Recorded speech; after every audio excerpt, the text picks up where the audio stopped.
Mhm. Welcome, everyone. I see we have about 43 people joining us so far. We're going to give it a few moments for everyone to get into the Zoom room, and then we will begin. Welcome, welcome.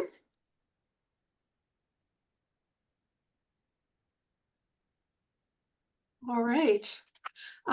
Welcome, everyone. On behalf of Rabbi Lynn Greenoff and the board of Kulat Mayim Reform Temple, as well as the Temple Sholom Board of Directors, I'd like to welcome you to our first lecture in our speaker series, Building Bridges, on the theme of Quell at the Well, celebrating the joys of being Jewish.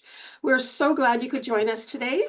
My name is Marilyn Wolovic, and I'm a board member and an active member of the congregation at Kulat Mayim. I am grateful to have found such a nurturing and welcoming community of support. This talk is being co-sponsored with Temple Sholom in Vancouver. So we're very, very grateful to Rabbi Dan for co-sponsoring this event. And we are grateful for the funding support from the Jewish Federation of Victoria and Vancouver Island and the Isaac and Sophie Waldman Endowment Fund held at the Vancouver Foundation. I want to begin by acknowledging that I'm on the traditional lands of the Lekwungen-speaking peoples, the Songhees, Esquimalt, and Wasanich nations. And I am the granddaughter of Eastern European Jewish immigrants who came to find safety here in Canada. Our theme for Building Bridges this year is Quell at the Well. Within the context of the dramatic increase in anti-Semitism that we've witnessed since the tragic events of October 7th, we believe that it is more important than ever to highlight our proud and strong Jewish culture, history, and heritage. The series will provide a forum to explore themes of Jewish identity, faith, traditions, and community, and to highlight our resilience, survival, and hopes for the future. Rabbi Dan Moskovitz will be talking about our resilience today. So before we get started, and I turn things over to Rabbi Lynn Greenoff and our featured guest, Rabbi Dan Moskovitz, I will briefly explain our Zoom format. So this event is being recorded and will be sent to everyone who registered.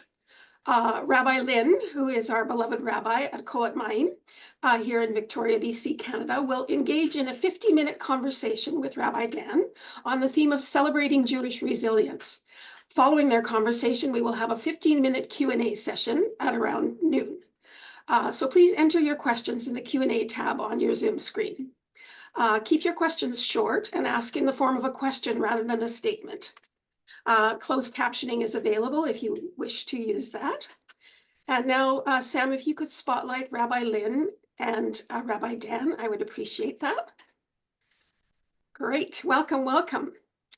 I don't see Rabbi Dan on my screen. I'm here. There we go. There we go. So today I am so pleased to welcome our special guest, Rabbi Dan Moskovitz, who will be in conversation with Rabbi Lynn Greenoff on the topic of From Strength to Strength, Celebrating Jewish Resilience. As a prominent voice in the Jewish community and a frequent commentator on Jewish issues, Rabbi Dan will share his thoughts about the keys to Jewish survival throughout history and within the context of all the contemporary challenges that we are facing today. Drawing from his extensive experience as a community leader and educator, Rabbi Moskovitz will explore how traditional Jewish wisdom nourishes our resilience as a people. Rabbi Moskovitz's approach to Torah and Judaism emphasizes inclusion and community collaboration.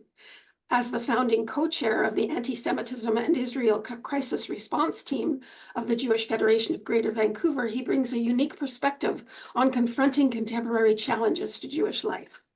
We are so thrilled to have Rabbi Dan Moskovitz to join us for this important conversation as part of our Quell at the Well speaker series. Please join me in welcoming Rabbi Dan Moskovitz in conversation with Rabbi Lynn Greenoff. Thank you, Marilyn. That rabbi sounds like a great guy. I can't wait to meet him. I would say, as I was listening to all of your credentials, I'd say you're a one-man advertisement for Jewish resiliency. So delighted to have this opportunity to speak with you, Rabbi Dan. So when I think about Jewish resilience and think about the resilience on the part of both individuals and our Jewish communities, we think about how are we building that sense of Jewish identity, both individually and communally, but not just in times of crisis. I think sometimes resilience is tied to times of crisis. And I want us to focus, certainly a good part of this morning on some of the strategies, some of the challenges that have pulled us into developing technologies and fluencies and awarenesses that have enabled resiliencies. One of the strategies that I think of immediately is our capacity over centuries, over millennia, to develop multiple fluencies, both in the lingua franca, if you will, but also fundamentally in our canons, Talmud particularly. Can you speak a little bit to how those fluencies acted to open doors in terms of our capacity to move through geographical zones, survive, and develop new communities? Well, thank you for the question, Rabbi, and it's a pleasure to be with everyone here. There's a lot to that, and I'll try to keep the answer succinct. But I think in some ways, the fact that we consider ourselves the people of the book, we need to remember that that's a history book. And I think that we are best when we take the long view. So many times throughout Jewish history, our rabbis respond with, this isn't a new question, but rather a reframing of an old question. And then we go and we look back, and sadly, we have a history that can take us back to times of trial and challenge just as easily as it could to, or maybe even easier than to triumph and success. But we're still here. So part of it is that we've seen this before and we're still here. That's I think a key to our resilience. The other is our adaptability. One of the things that I think leaps out to me from Talmud, and there are many examples, but a text that I've often cited is the parable between a reeder and a cedar tree and a reed. And if you remember this text, and I've used it before, so it'll be familiar to others, I think, is it better to be like a cedar tree that has shallow roots but stands strong and firm, or a reed that ebbs and flows with the tides and bends? And our tradition has clearly shown that it's better to be a reed, and the rabbis can conclude it's better to be a reed than a cedar, that while we can stand firm, at some point a strong enough wind from just the right angle will topple us over. But the reed can adjust. And that's how we dealt with the destruction of the first and the second temple. That's how we've dealt with pogroms and expulsions. Sadly, that's how we've dealt with the Shoah, again, drawing from historical examples, but not only in crisis, right? We've adapted to new modernity, challenges of modernity. When Judaism has remained fluid and we didn't close the book and we keep it open, then we come up with new ways to grapple with things like identity issues in Judaism, the role of women, for example, or new concepts of what modern morality is, discarding practices of the past that would be abhorrent to us today, and not being stuck there. So I think that the key to our resilience has been our ability to change, and that when we don't change, or when groups or religions don't, that is actually when they become most precarious, or their survival becomes most precarious. Yeah, I would agree. I love that analogy between the cedar tree and the reed. And I think at the same time, we need the roots and we need the strength. So we need to be that cedar tree that has that flexibility at the same time. Just picking up a little bit on what you said, can you speak a little bit about Jews, again, throughout the centuries? I think of our people as the original early adopters of technologies. And, we sometimes forget that a pencil is technology.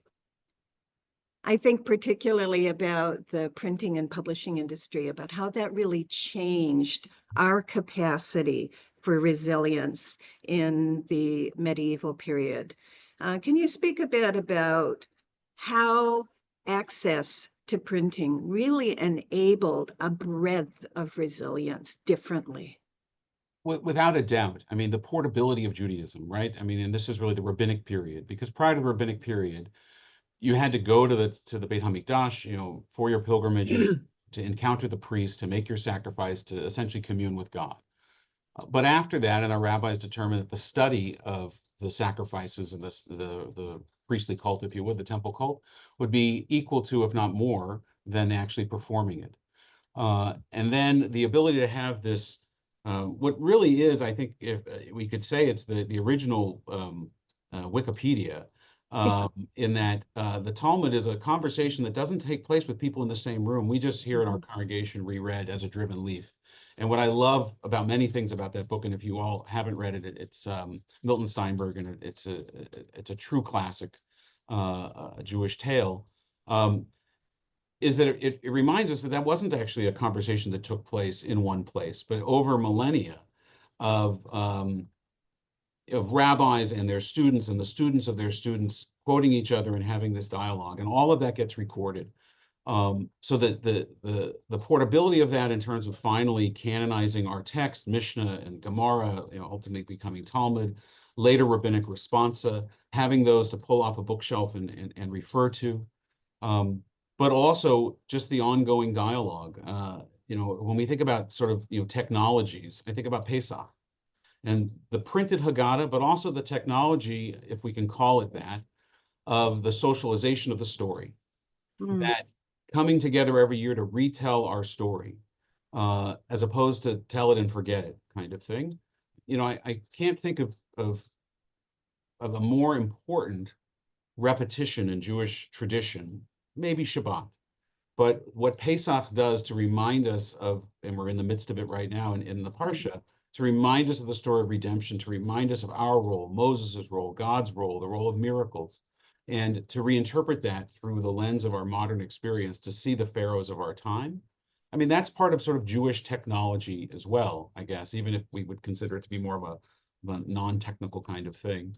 And then I think if we go really into technology, look what we're doing here today, right? If the rabbis could have done this, they would do this. Yes.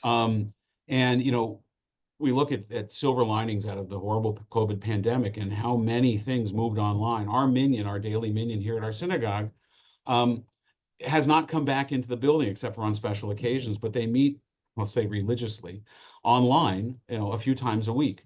And as they get older, they communicate, look, this works for us because we're still able to be connected, and they have a schmooze session beforehand before they go live for others.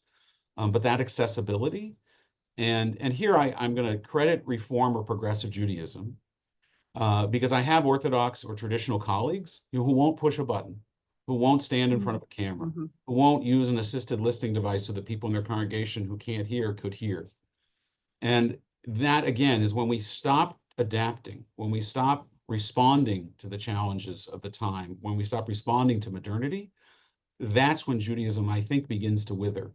And that's why and I think it's probably true for you as well, I'm so proud and principled about being, on a forward step in terms of how Judaism, operates in a modern world, and embracing technology where it suits us.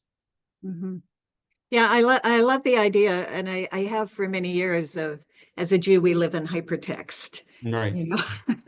That bouncing from link to link, and the connectivity that we're enabled.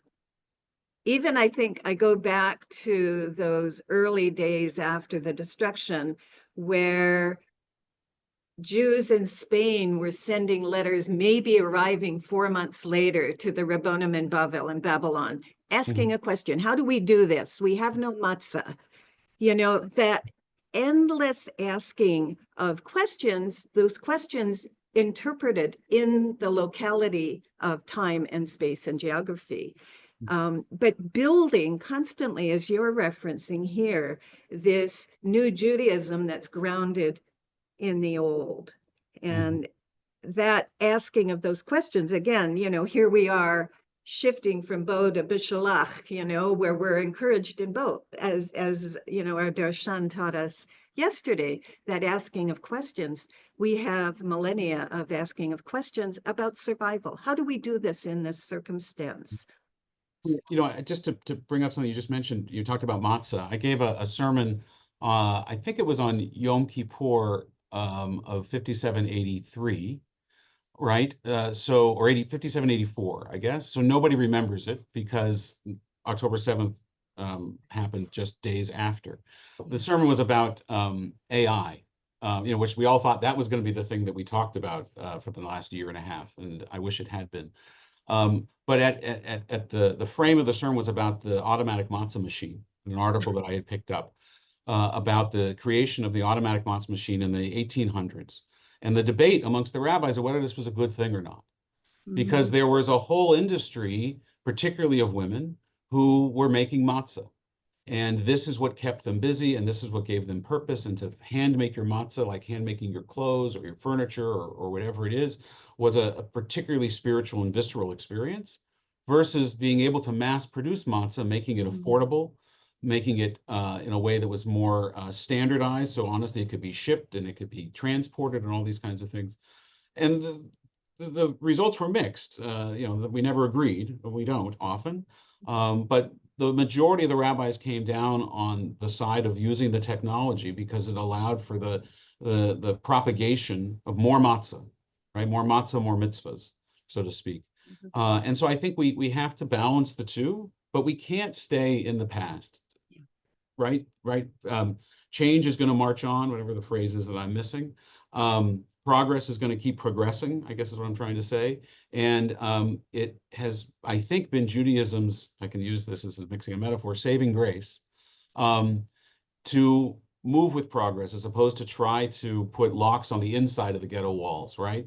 And close off the outside world. And we've seen aspects of ultra-Orthodoxy try to do that.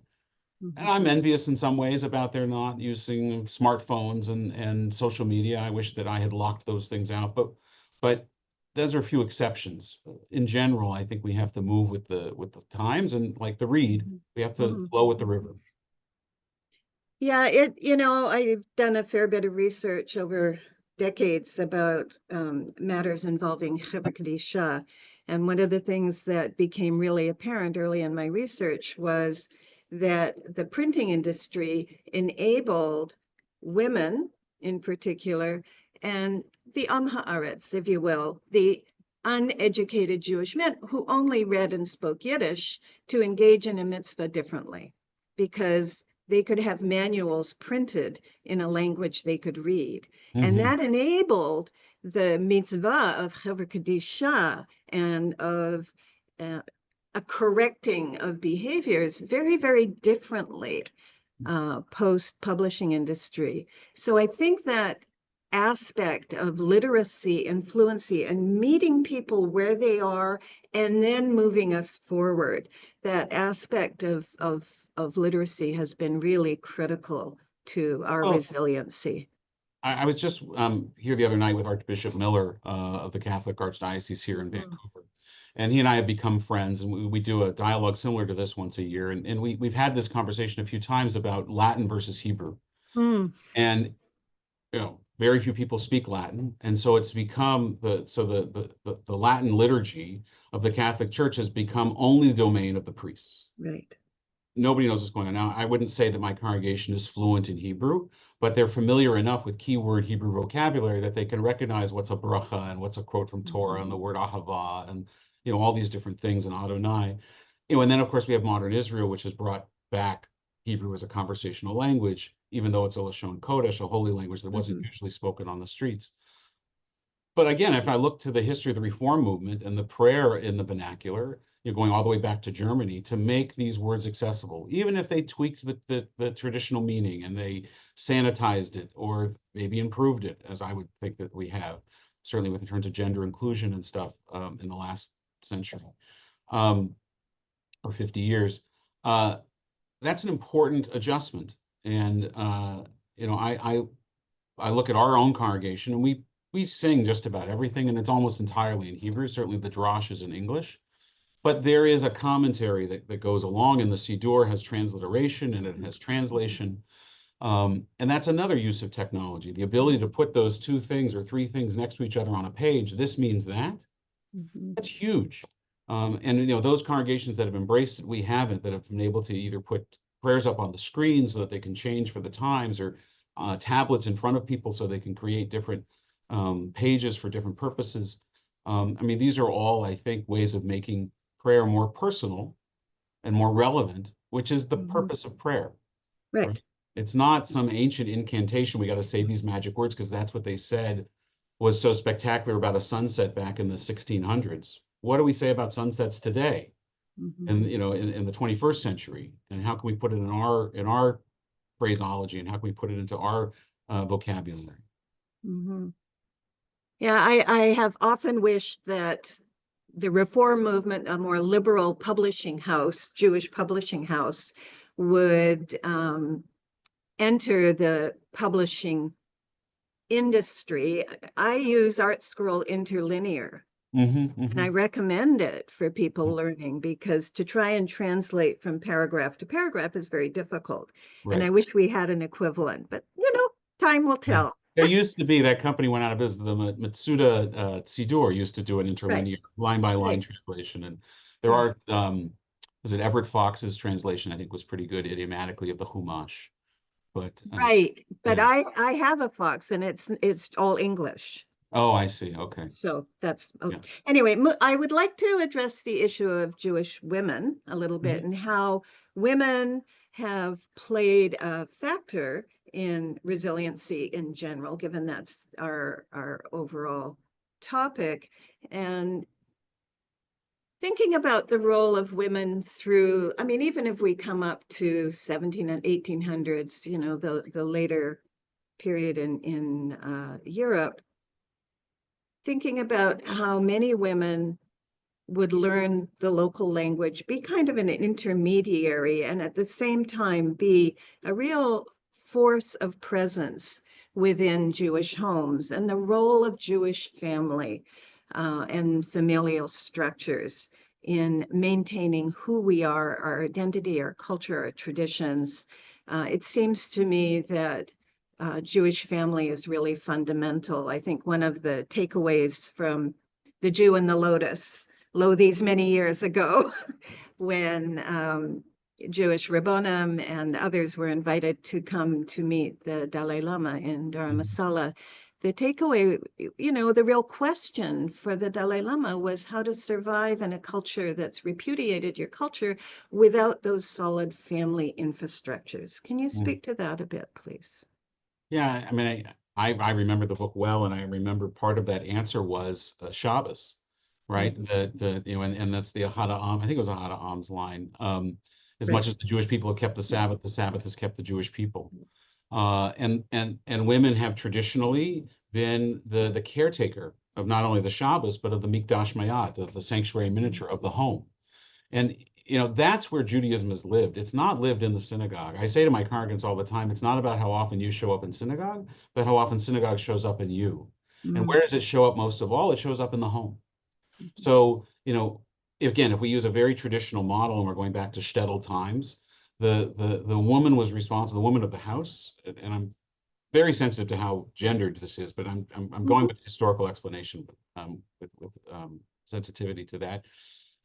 Was responsible for the kashrut, for the education of the children, for maintaining the home calendar. The man of the house, the Talmud scholar, if you would, or the yeshiva bacher, was off to studies, maybe to some work, and then off to studies, and was not part of any of that. And so, how you navigate? How do I make sure that the kids are prepared for school, that there's kosher food in our home when there may be scarcity within the shtetl or whatever it is? I mean, that is the ingenuity and the resilience that has been entirely the purview of Jewish women throughout history. And I think we really need to look to them. And we can look all the way back to biblical models of the resourcefulness of Jewish women, but we don't have to go that far to still see it today. And I've been thinking about this a bit also, in that the hostages that have been coming home, thank God, and the role that the moms have played in this, in humanizing largely their daughters, but all of their children, and in being the voice that speaks about the value of human life and the necessity of return. And then those hugs, and it's not that the fathers aren't present, and in some cases there are no moms, but you can really see the critical, deep emotional connection, God willing, it's not this case in every situation, that is made between mother and child, clearly, I think that it goes back to biological origins, and Judaism has leaned on that. And here, I think that it's a nice spin, but I think the rabbis had the right intention, even if we have spun it now in a way that I don't think is helpful, that women are not obligated to positive time-bound commandments. Mm-hmm. So that, and for those that are unfamiliar, this is why men have to go to synagogue 3 times a day, and men have to lay tefillin, all these, and women can't be bothered. Now, the correct answer is that they're on a higher spiritual plane. They've got too many important things to do than to be bothered with that, I won't say Narishkeit, but with showing up and checking those boxes. The men who have written the history, right, literally, right. The men who have written the history have spun it their own way, right? We're more important. We get to do these things and yours don't count. But that's not how I understand it, not how we teach it in my community. And so that the role of women really should be seen on a higher spiritual plane, and one that needs to be protected and supported. And there's no doubt that their resourcefulness, time and again, when often the men were not thinking about those things, has been the saving power of the Jewish people in many crises.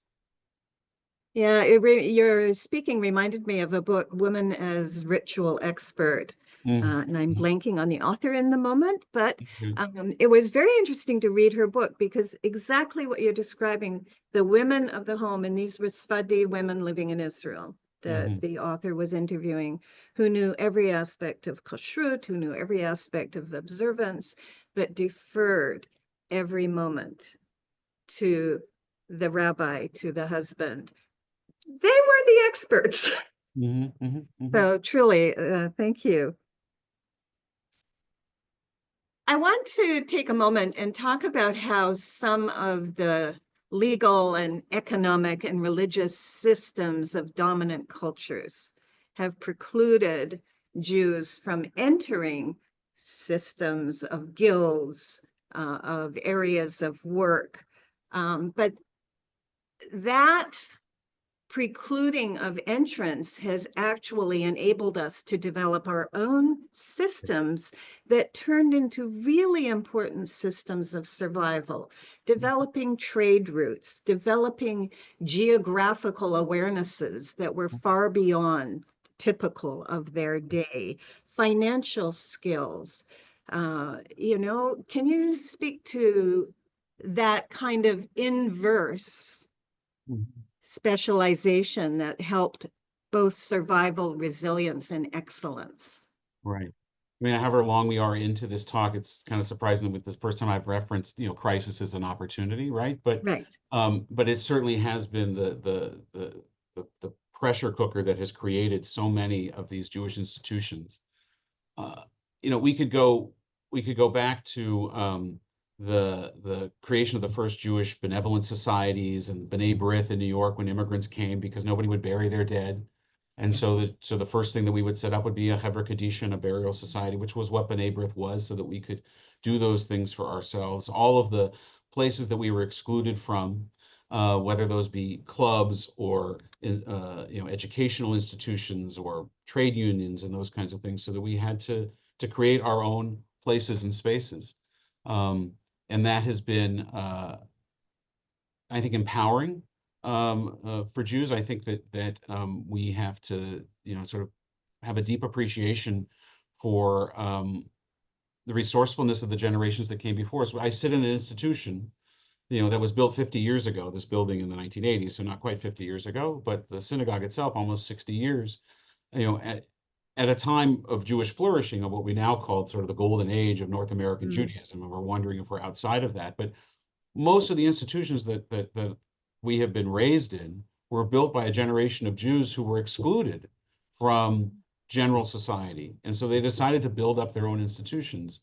And it's only now in the last 50, 60 years, maybe 70, that those institutions have become so big and grand, right? Again, out of the practicality of needing to survive, we often would not build such a grand outside facade. The inside would be gorgeous, but the outside wouldn't draw attention to it because of all of our necessities and concerns about survival. So there was another comment I was going to make that's escaped me, but there's no doubt that the the lack of particular Jewish services, whether it's Jewish hospitals or, again, educational institutions, those kinds of things, have caused us to have this independence that has been expensive. I mean, there is no doubt that we are replicating things that should have been provided to us or that we should be able to participate in. But even in doing that, it has the ability to create unique community, right? So if if all the stores carry kosher food, right, then you don't need a kosher butcher in your community necessarily. But when you do have one, then the community gathers and congregates there, or the Jewish Country Club, those kinds of things.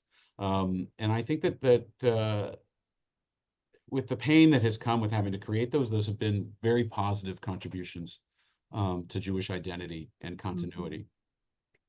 I think one of the real emotional challenges for most of us post October 7th and the resulting marches and demonstrations, particularly at universities, the kind of identifying and weeding out of Jewish candidates that we're beginning to see in medical schools. Mm-hmm. Medical schools in hospitals that were founded by Jews, universities, Brandeis, that have benefited from Jewish philanthropy for 2 generations minimally. And the question arises, in the face of this, where do we send our children? How do we, effectively ensure that our young people can train in fields that they choose without suffering through the Jew hatred that we've been seeing over this past year and a half? And it's a very, very troubling circumstance that we're living in right now, where these edifices, institutions that have been supported so well by Jews with so much hope and are now failing us. Can you comment on that, please? So, I think that it's important to state that, flexibility and adaptability does not mean capitulation, and that we can't abandon the field either. And if there are places that we have been and rightfully should still be and want to be, then we do have to stand our ground there. We do have to insist, and we do have to call out the hypocrisy of certain things, or the blatant discrimination that we're seeing. And so it's important that we get allies to do that. I say often that Jews will not defeat anti-Semitism. Non-Jews will defeat anti-Semitism. Us, calling stop hating us is not going to do it. Non-Jews saying stop hating them because they are B'Tselem Elohim, because they are us, because it's wrong for all those reasons.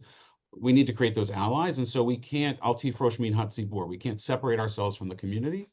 So while we could use our money to pull out of places like Harvard and those, and to do our own sort of economic boycott, we should absolutely stay at the boardroom table as long as they will have us. And if not, then go to whatever an audience will receive our message of why were we kicked out of that place, and stay in for the argument and the fight. So I think that we shouldn't abandon these institutions and say, I'm not going to send my kid there anymore because it's anti-Semitic. It will only become more anti-Semitic if we stop sending our kids. My son and I had a conversation. He goes to the University of Ottawa for his first year now. My son's Judah. And Judah was a leader in BBYO and very proud Jew. And so as he was moving to his dorm room in residence, the question was, is he going to put up a mezuzah on his door? And this is September of 2024. And it's Ottawa, and it's campus protests and all those things. And he didn't hesitate for a moment, but he's 18 years old, and they think about this. They don't think about the future. But we talked about it, and I was very proud of him that he wanted to do it. And then the question was, do you put it on the inside of because he has a suite, the inside room or the outside room? And he said, Dad, I want to put it on both. And I said, well, talk to your roommate first, because this involves him too. And his roommate is wonderful and comes from I'd say a religious Christian family in Alberta. It was all on board for it. And so there's a mezuzah on the outside door and a mezuzah on the inside door. And I said, if it gets taken down, we'll put up another one, but don't take it down for them. And now I say that, and I have a lovely story about mezuzot. When I was a rabbi in Los Angeles 20 some odd years ago, I went to hang a mezuzah on somebody's bungalow house, and I went to the door frame, and just as I was about to hang the mezuzah, I realized that the piece of wood that I was going to tack this into was loose. So I pulled the piece of wood off, and beneath that was a crevice, and inside that crevice was a mezuzah scroll. They had buried the mezuzah with inside the door frame and then covered it over with a piece of wood so that nobody would know that it was there except for the people that lived there. So we have to be smart, right? And we have to be wise. We don't stand out and scream, hey, there's a Jew that lives here, there's a Jew that lives here, just like we don't build these great edifices of synagogues in places that are unfriendly to us. But we don't take down the mezuzah. We do, and we adapt what is necessary for our survival and also continuing Jewish identity and pride. Mm-hmm. Yeah, there's so many stories about mezuzot. I think of all of the crypto Jews who, held on to their identity through these almost secret items like a mezuzah or a tefillin that were locked away in a basement cupboard. But they added to a continuity. They added to a survival of generations. And, I think in these past 30 years, we've seen a number of people return to a lost Judaism because those stories have filtered through to the surface. So, I agree. I think, maintaining who we are is important. I just think that there's a lot of fear right now about our children. I mean, we see the hostages return. We see, the absence of the Bibas children. We all feel that absence. And I would say this in this, the safety and security of sitting in Vancouver, right? But we need to toughen up a bit. Yes, as the absolutely. Jewish people, right? And that's not to say that Israelis are not tough, and maybe we need to learn more from them and be a bit more Judah Maccabee, and a little less, scholar in the yeshiva. And that's always been the tension for Jewish identity and for the rabbis. It's the tension of the Hanukkah story. Do we celebrate the miracle of the oil, or do we celebrate the miracle of the asymmetrical, warfare and conflict? And the rabbis came back and said, well, celebrate the miracle because the other is going to get you into trouble. But we need both, and Israel has certainly celebrated the Maccabee thing, and it's always a balance. But we need to toughen up a little bit. And, I don't like that the definition for some people of Judaism is survivalist Judaism. I'm not going to let them destroy me. I'm not going to let them take away my identity. And for many, never again is there reason for still being Jewish. I don't think that that's sustaining. I don't think that's life-giving to Judaism. But we have to recognize that our ancestors have been through harder things, perhaps, than we are experiencing, certainly in North America. Or similar things, maybe not harder, similar things. And what were the skills that they used? I turn and look to the rabbis of the 1930s, and what did they talk about in their synagogues as, word was coming out about what was happening in Nazi Germany, or even before the Shoah began in earnest, and you had, Nuremberg laws and the Wannsee Conference and those kinds of things, and Kristallnacht. How did they speak to that moment? And how did they advise their congregation to confront it? I don't think they said, go and hide. And I hope that they said, and I think I've read it, to find pride in their Judaism, to find allies, and to not let this go without our resistance. Yeah, absolutely. I say that quite frequently too. We need to toughen up. So I'm very happy to hear you say that. And I think, that's what we've seen in Israel. I mean, even well prior to October 7th, the development of the Iron Dome, David's sling, all of these ways of both, providing military protection for a very, very small nation, but not being afraid, not seeing ourselves as fragile. Yeah, I mean, you can be afraid, and you don't want to be, foolish about it. You can be, cognizant of the dangers, and still we persist. Yeah. Right? In terms of our overall resilience forward, I have thought a lot about Holocaust education around the Shoah, commitment on the part of the British Columbia government to reintroduce Holocaust education into the curriculum. And while I see that as important, it frustrates me because, again, we're having our students overall learn about the slaughter of dead Jews, and very, very little is taught about living Jews and our culture and our traditions and what, everything we're talking about this morning. I don't know how that curriculum could get developed, never mind taught accurately. Having heard stories from bar mitzvah students over the years about what actually is taught as important in Judaism. But I would be interested in hearing from you your take on what could Jews bring to curriculum for our students that would work alongside of education about the Shoah. Mm-hmm. Wow, thank you for the question. It's a real challenge. I mean, as soon as you started to share your thoughts on this, I was thinking of Daryl Horn's book, right? People Love Dead Jews. Yeah. And provinces and cities and school districts and nations will spend fortunes on Holocaust memorials and maybe on Holocaust education. We'll wait and see, but nothing on Jewish cultural centers or Jewish flourishing. And you go to the bookstore if you can still find one, and you look at the Jewish bookshelf, and it's almost all Holocaust. They have whole sections on Holocaust stuff, and very little about Jewish music or Jewish culture. I mean, I think we have to recognize that we are a rounding error in the population of the world, and certainly the population of Canada. So we are never going to be well known, and we already punch above our weight class in that regard. We already get probably far more airtime than some of the other ethnic groups that are probably larger than us that I know nothing about. I know so little about them, I couldn't even honestly name them for you, but they exist. And they have their own foods and their own calendars and their own holidays and their own cultures, and I don't know anything about them. So either because we've been around so long or because we've maybe, I hope, contributed so much to society, we do, again, punch above our weight class. More people know about us, for better or for worse, than is probably rightfully so by our numbers. So I think we have to sort of recognize sort of where we fit in these whole things. It's not a Jewish world.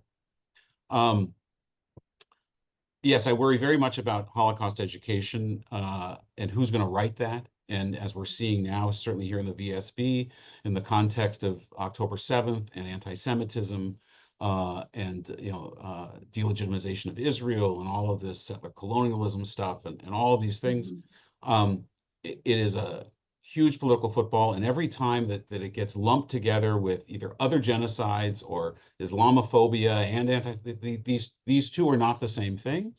They can stand apart and separate, and maybe there needs to be education about Islamophobia. I'm not saying there shouldn't be. 1.8 million people, Muslims in Canada. They are certainly persecuted and discriminated against. But that's not in parallel with Jewish discrimination or discrimination against Jews or Jew hatred. So they need to stand on their own, and they keep getting lumped together. And we have to prevent that. So I think the first place we start is let our suffering be our suffering.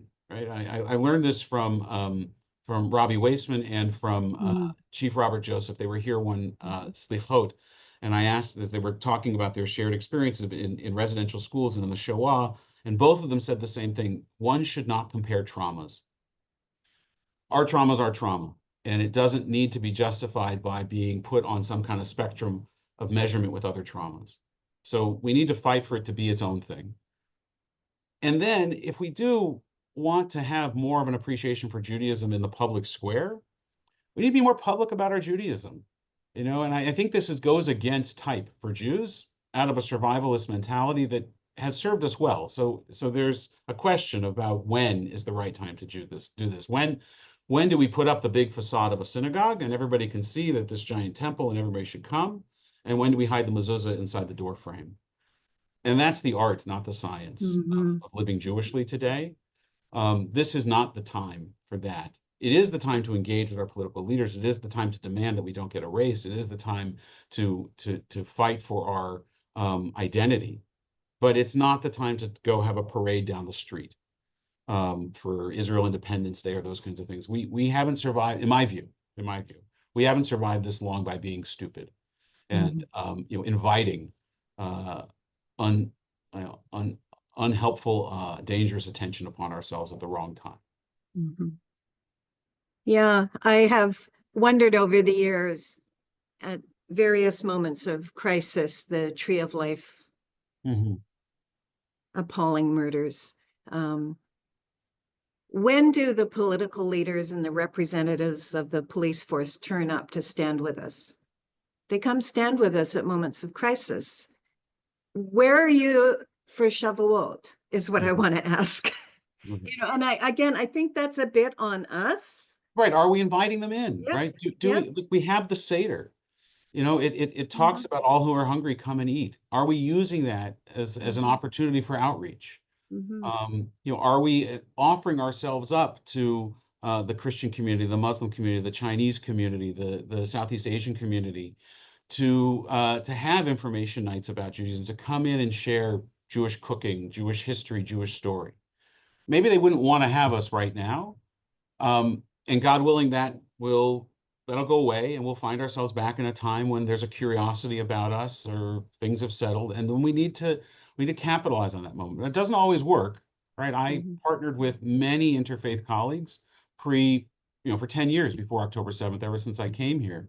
And like you, I'm sure, was abandoned by almost all of them on October 8th. But that doesn't mean that we don't continue to try. Yeah, we had a very interesting circumstance here many years ago with our Chevra Kadisha, where Zion Adar, the day that we come together and acknowledge each other and usually have some learning together, perhaps a meal together. And we decided that year we would invite the Muslim community to come join us because they, of course, have very similar practices to the point where they call their washing ritual tahara similar to us. So we invited them to come join us. And we met at Congregation Emmanuel downtown. This was years ago. And they came and they did a teaching. We did a teaching. And a few days later, I asked Rabbi Harry Breckner, so did you get any feedback?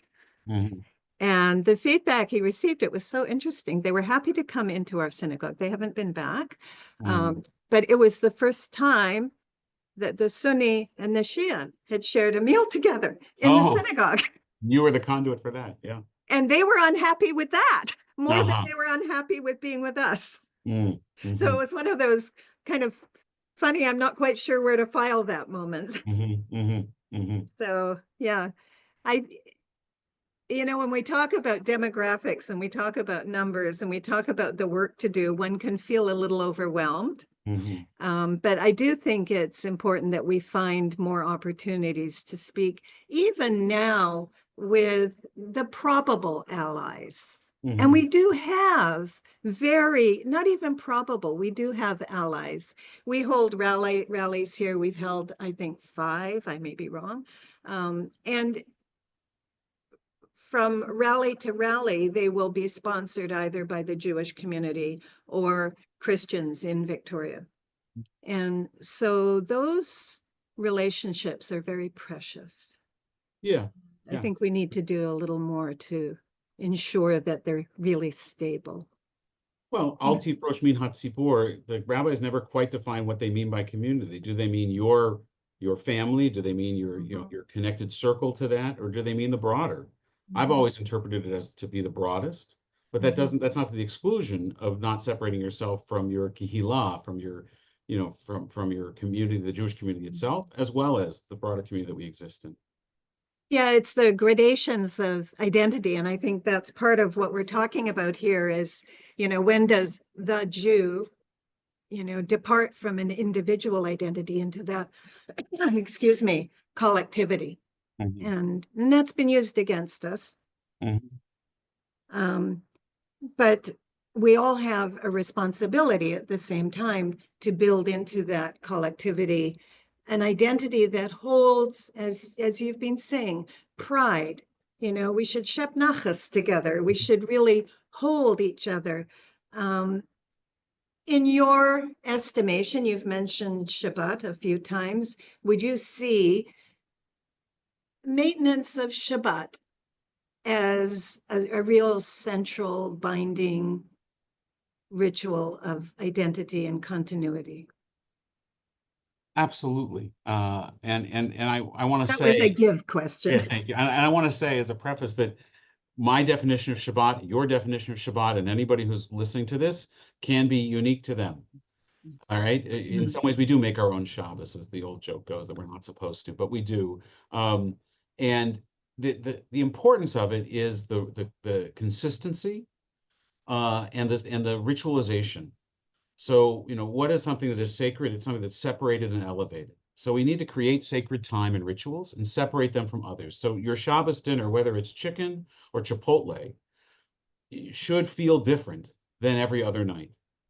Whether you have a challah or you're defrosting, an English muffin from your freezer, the fact that you're making an effort to pull that out where you might not have any other ones, to light candles, to do a kiddush over something, your kids, juice box or, a nice bottle of Bordeaux or something.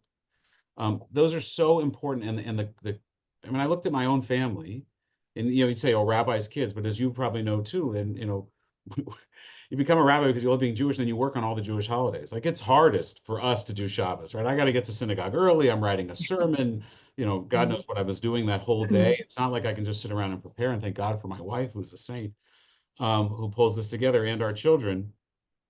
But it comes first. There is this understanding that Shabbos begins when the sun goes down, or 18 minutes before.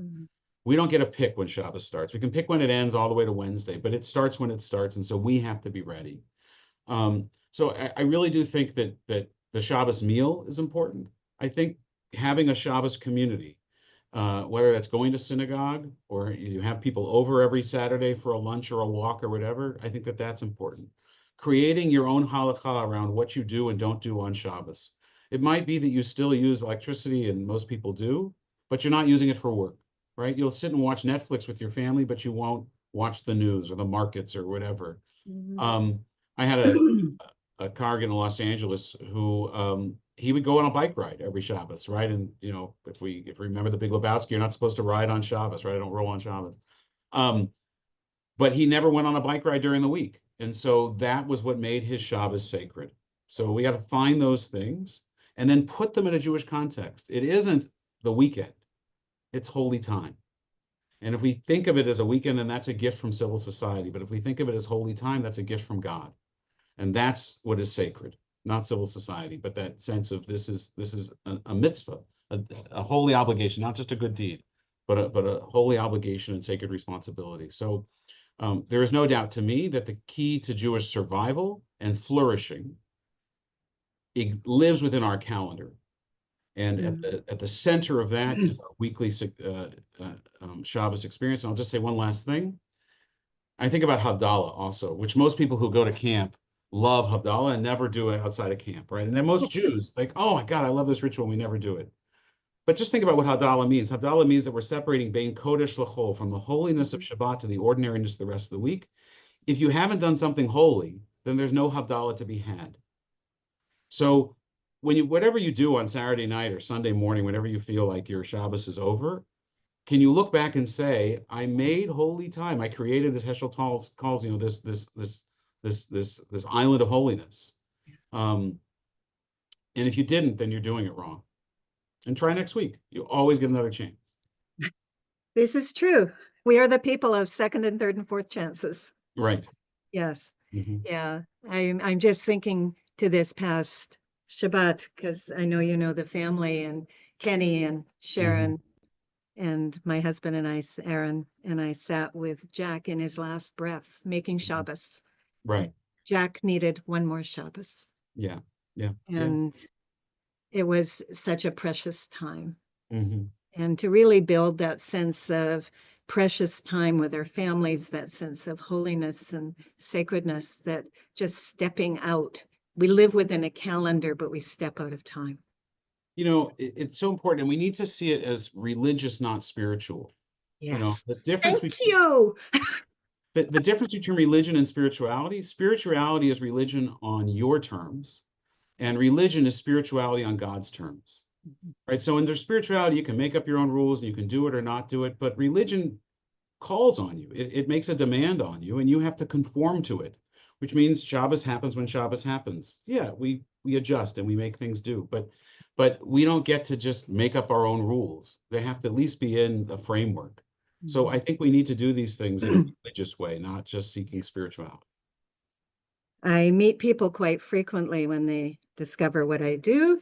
They say, "Oh, I'm spiritual, not religious." And I wrote a column about this once. If I had a dime, Right.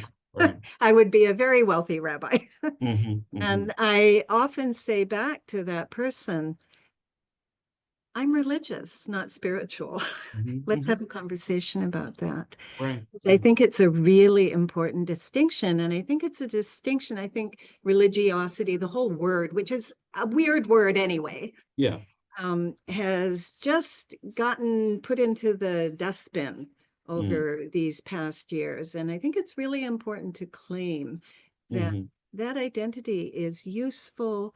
It centers us with God. It really importantly centers us with our community and our people. And I think it's a really important takeaway. And, you know, even if we end our whole conversation on resiliency with that word in mind, but truly what it means for us in our cultural tradition is really significant. So thank you so much for saying that. You're welcome. I know we are coming close to the end, and I want to make sure that I make one other point if I can. And that, because this whole talk kind of came out of a sermon that I gave on Erev Rosh Hashanah. And this is again, you know, I think this is now post October 7, and this past Hagim. The difference between hope and optimism, and this is a Rabbi Lord Jonathan Sachs insight, and Yitz Greenberg as well. You know, that optimism is the hope that things will change, the wish, if you would, that things would change, and hope is the intention that together we can actually make things change. And Judaism is far more about hope than it is optimism. We are not just wishful thinking, but we are active in what we do. And, you know, there's a reason why it has been our hope for 2,000 years to return to the land. Not a wish, but our hope, our active doing, right? The whole Zionist movement and its whole enterprise has been to bring that prayer into reality. And so when we sit in synagogue and we pray for peace and we pray for health and we pray for sustenance and all of those things, it is not, you know, will it fall down from heaven, but will we be motivated to go out into the world and do our part with God's help to bring that hope into fruition. So I mean, I think that we cannot divorce hope from the Jewish ethos. We have to live with it. And when it gets squashed, as it has felt these past 18 months and more, we have to remember that our people have maintained hope through the darkest of days. And we know the story of Hugo Grin and his son, and the Hanukkah or the Shabbos candles. I've heard the story both ways. In the concentration camp, and the little bit of margarine that they had, and his son says, "But we need that. We can't survive without it." And he says, "We've lived without water, we've lived without food, but we can't live for a second without hope." And so we have to maintain that, and honestly, we have to cultivate it. And that's our role as rabbis, to remind our congregants, yesh tikva, there is hope, and there is resourcefulness. Look at our tradition. Why are we still here? Right? By all accounts, our epitaph should have been written many, many times, but the Jews are still here.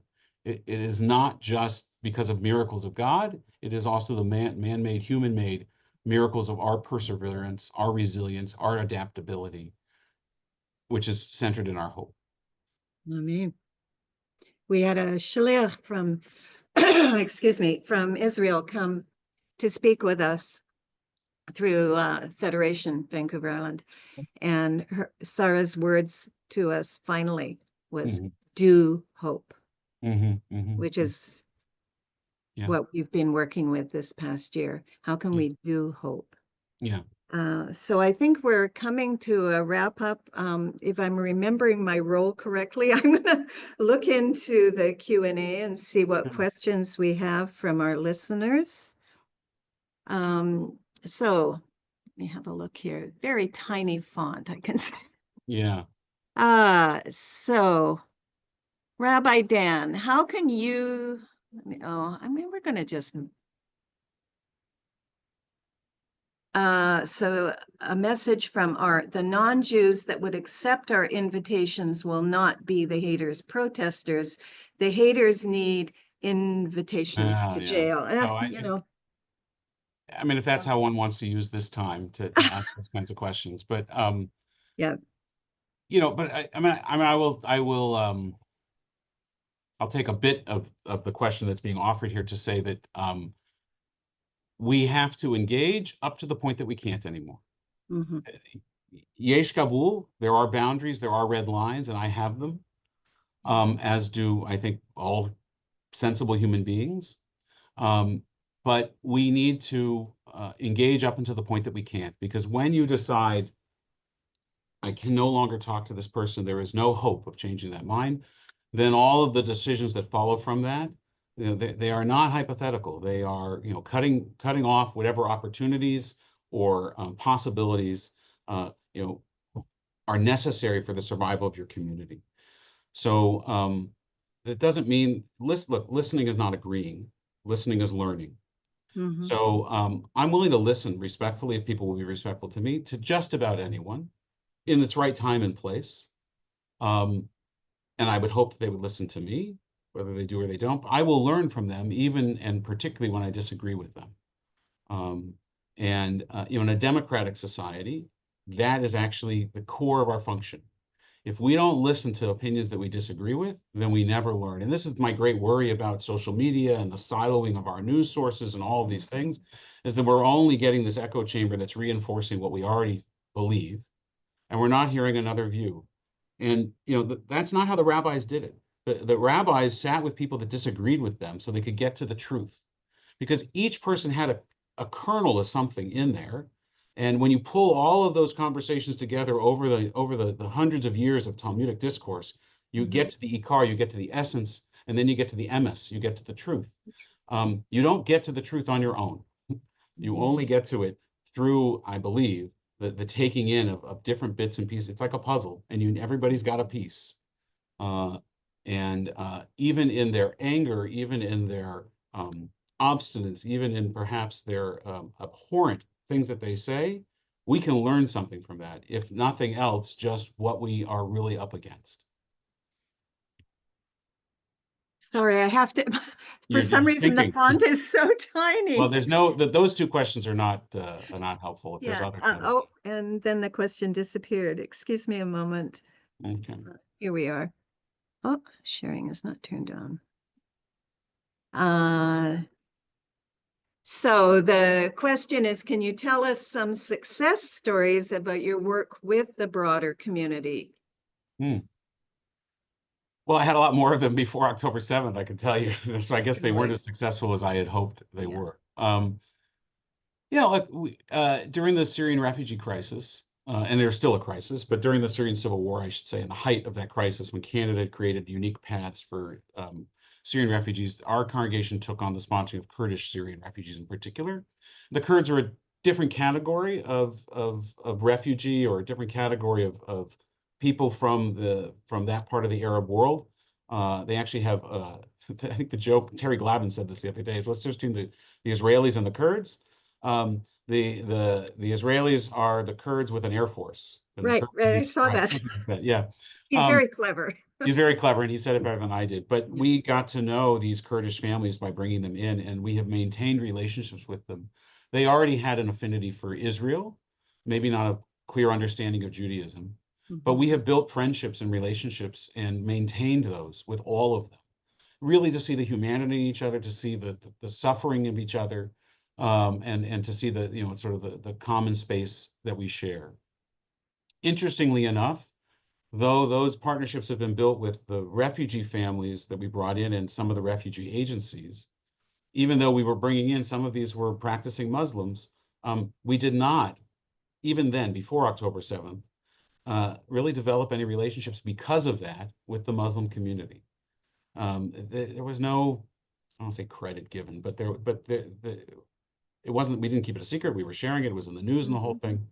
It wasn't seen as this great mitzvah that we were doing. That surprised me. Certainly on climate and on issues of gender, LGBTQ. We have stood shoulder to shoulder with others.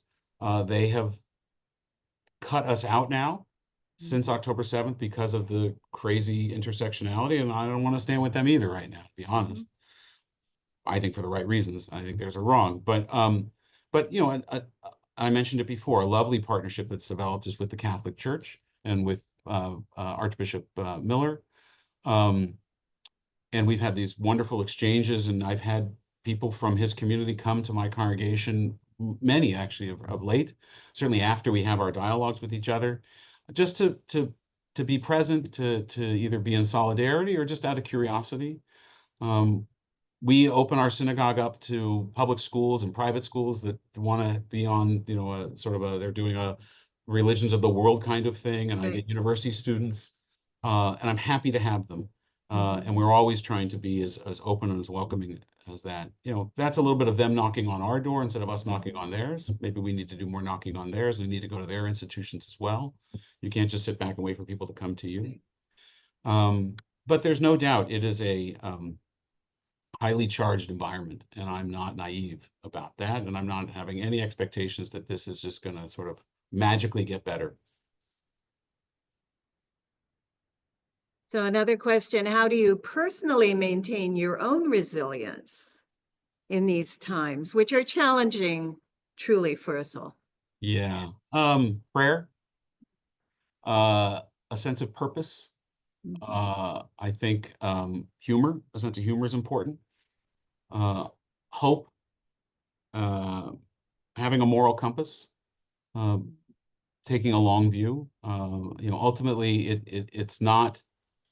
There's a line I've been using a lot lately, Rabbi Israel Salanter, and you probably know this one too, Lynn, right? So a rabbi who fears their congregation a rabbi whose congregation doesn't disagree with them is no rabbi, and a rabbi who fears their congregation is no human being. He did it in the masculine, but I'll make it more plural. And so I have to believe that I have a calling, and it's not an easy one, but I chose this. Nobody forced me to become a rabbi. I try to do everything that I do grounded in my understanding of Torah, which may not be anybody else's understanding of Torah. I hope that it is. And I am doing the very best that I can, and I will not always get it right, to do what is in the best interest of my people and my community. And so that gets me through days when, you know, when it's controversial. But I'll say the other part of it, the last thing maybe, is that I love what I do. And so much of what I do is the interpersonal, not the big public scene and the speakers or whatever it is, but to stand with a family in a hospital room or at a graveside or under a chuppah, and to be a Masader Kedushin in all the sense of the word, to guide them through the holiness of a moment, whether it's the burial of a loved one or the marrying of a couple together, and to be able to bring that as a madrich, as a guide, as somebody who's walked that path, is such a blessing in my life. I think about it's. People ask me, what do you like best about being a rabbi? And my answer is always funerals, which is a terrible answer. Are we clones? But I know what to do in that moment because I've done hundreds of them, and they've done one or two, if that. And so they really need somebody, and I can be of use there. I used to say I didn't really love weddings because I felt kind of like the band, right? Like I was just part of the entertainment. I've gotten more comfortable with it. But at funerals, I feel like, gosh, there's really a role for me here. And I've learned enough, 25 plus years of being a rabbi now, that I think I can bring something to the moment that they wouldn't get if I wasn't there. Not me specifically, but a qualified rabbi. So it's a privilege, because then I go home and I think, I just buried this person, or I learned this about them in their writing their eulogy. I need to incorporate that into my life. What a gift it is to be reminded about the finitude of life, the fragility of life. I learn how to live because of all the people and the death that I encounter. Yeah, I couldn't agree more. I'm going to just check here. Come down here. In Montreal, Quebec Federation is very involved with everything Jewish. Do you work with them, or does each city work on their own? Erwin Kotler, Anthony Housefather work very hard to help. Do you work with these very special men? So I know both of them. I wish I could work with them more. They are kind of far away. Erwin Kotler is an oracle to me, and somebody who I really didn't know much about before I moved to Canada and became a citizen, 13 years ago. So he's a lodestar for me, and I will listen to just about anything he says. And I've gotten to know his daughter a little bit in Israel, Michal, and the work that she is doing is tremendous.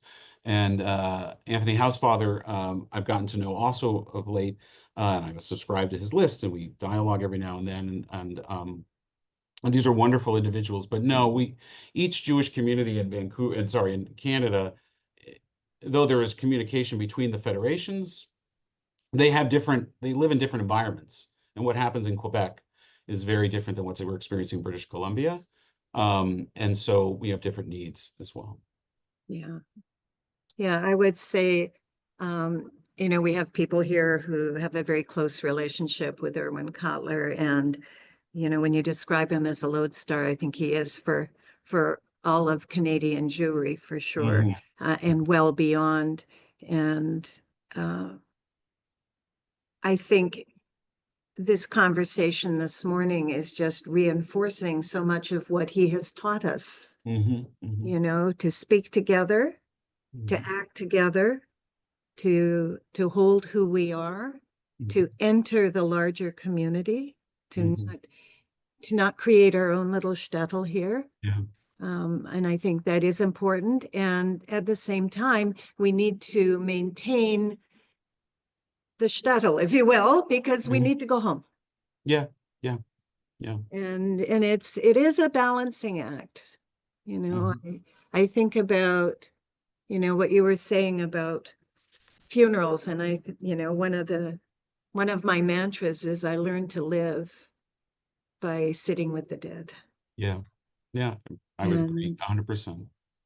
We can take that on an individual basis, but I think that we honor our generations of dead by reconfiguring how we live today and beyond.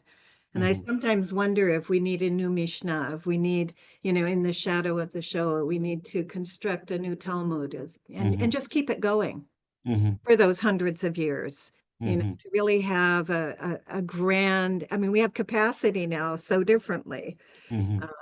But to build those communications, sometimes it feels, being on Twitter, X feels a bit like that to me. People say, how can you stand it? I said, I see so much support for Jews in Israel that I don't hear at home quite the same way. So I think it's important to be able to weed out some of the voices and at the same time recognize that they're asking. I think I have one more question coming in. I just want to come down. So is there a balance between compassion for Palestinians?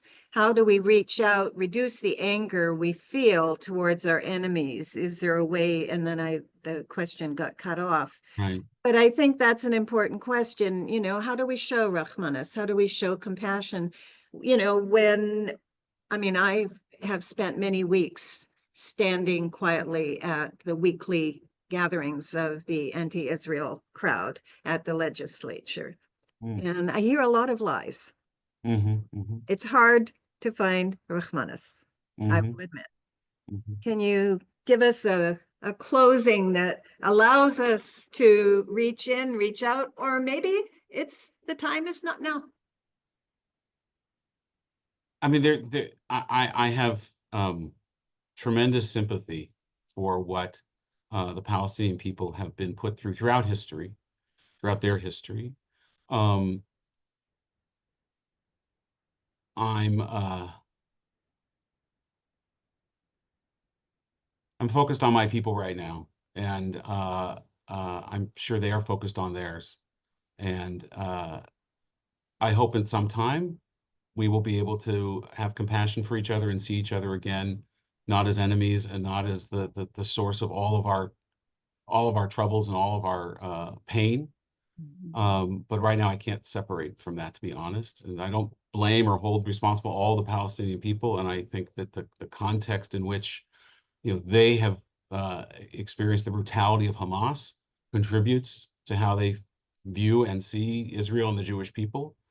The whole generation has grown up to know nothing ever different. And a whole generation of Jews have grown up to know only rockets raining down on southern cities. So this is the product of that. And I think I like this. I live in the real world, and I can't deny those facts. Um, that's it's a tough one. It is a tough one, and we don't want to, as we leave the Haftarah, we leave in hope. Thank you so much for being with us. Thank you deeply. I feel much more connected across the pond than I did an hour ago. Me as well, Lynn. Thank you very much. And really, truly, our obligation to do the work of hope, to do the work that we're assigned to bring love and light into the world and make Shabbos. Yeah. Thank you so much, Rabbi. Thank you. Goodbye, everyone. Marilyn, I believe you have some words. Yes. Thank you. Sam, if you could spotlight me, I'd appreciate that. So thank you, Rabbi Dan and Rabbi Lynn. That was amazing. I felt like I was in a coffee shop listening to two rabbis having a very deep and meaningful conversation. And I feel like I learned a lot, and I feel very inspired and nurtured by what you shared. So thank you so much. Thank you. Before we wrap up, I want to invite everyone to join us to our next speaker on Sunday, March 2nd, when Jonathan Bergwerk will present on the audacious Jewish lives, Jewish innovators who changed the world. And he's the author of a book series called Audacious Jewish Lives. And he's a respected historian and speaker. And he's going to examine the lives of some very influential Jews, from ancient figures to modern luminaries like Einstein and Marx and Freud. So his presentation will highlight the significant impacts these individuals have made on Jewish life and also the wider world. So I hope you will all join us for that. Sam's going to share the link. Also, I want to thank our wonderful team of volunteers, Sam Margolis and Ann Petrie, for all their assistance. And thanks to our board of directors and Rabbi Lynn for their support of this series of talks. And we're also grateful to Temple Sholom for co-sponsoring this talk, as well as the Jewish Federation of Victoria and Vancouver Island and the Isaac and Sophie Waldman Endowment Fund held at the Vancouver Foundation for their generous support. I understand that many of you have already donated to Kol Mayim when you registered for this talk, and we're grateful for that support. Sam has posted a link to the donation page for Kol Mayim if you wish to help us to build a vibrant community at Kol Mayim. And I want to thank each of you for joining us today. And I want to thank Rabbi Lynn for her role in today's conversation. And of course, Rabbi Dan, we want to offer our heartfelt appreciation for the insights and the inspiration that you've so generously shared with us today. And now that we've wrapped things up, I wanted to just invite Rabbi Dan to offer any final words. I think I've said more than enough. So I just thank you, Marilyn, for this, and Rabbi Lynn and your community for inviting me to be a part of this. And I learned a lot as well. I would say I learned through teaching. And to the extent that I was able to teach a little bit today, I learned to reflect myself on the questions that Rabbi Lynn offered, and also from her teaching of me as well. So just thank you for the dialogue. Wonderful. Well, we'll look forward to more opportunities to partner with Temple Sholom. Yes. All right. Thank you very much, everyone. We're going to shut down now.